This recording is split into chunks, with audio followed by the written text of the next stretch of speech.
আমার না মনটা খুব খারাপ জানেন, সূর্যটা না জ্বর এসছে, সূর্যকে কিছুতেই ওষুধ খাওয়াতে পারছি না। তো সকাল থেকে শুয়ে রয়েছে, বলছি ওষুধ খা, ওর গলা দিয়ে ওষুধ নামবে না। কী করে ওষুধ খাওয়ানো যায় বলুন তো? আমি একটা বুদ্ধি বের করেছি, ওষুধ তো খাওয়াতে হবে, ডাক্তার ওষুধ দিয়েছে, কিন্তু জ্বর তো কমবে না। আমি ভেবেছি ও রসগোল্লা খেতে খুব ভালোবাসে, এই রসগোল্লাটার ভেতরে না, এই রসগোল্লাটার ভেতরে আমি ওষুধটা ঢুকিয়ে দেবো, ট্যাবলেটটা। তাহলে যদি ট্যাবলেটটা রসগোল্লার সাথেও খেয়ে নেয়, ওষুধটা আমি বের করছি। এই সূর্য, জ্বর কমেনি? আচ্ছা কিন্তু ওঠ, ওষুধ খেতে হবে। না, আমি ওষুধ খেতে পারি না, গলা লেগেছে। একটুখানি খেতে হবে, নাহলে জ্বর কমবে না। ওঠ ওঠ ওঠ। ওষুধ খাবো না। আচ্ছা ওষুধ খেতে হবে না, রসগোল্লা খাবি?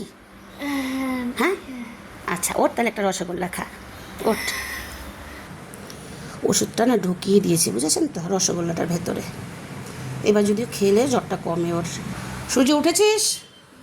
চল মিষ্টিটা খেয়ে নে, রসগোল্লা খা, ভালো লাগবে দেখবি। এই নে, খেয়ে নাও, তুই খা। হ্যাঁ হ্যাঁ, আমি আসছি একটু। সূর্য খেয়েছিস রসগোল্লাটা? হ্যাঁ আমি খেয়েছি, পুরো রসগোল্লাটাই খেয়েছি। রসগোল্লা খেয়েছিস? ওটা কি? রসগোল্লার বীজটা ফেলে দিয়েছি। হ্যাঁ হ্যাঁ, রসগোল্লা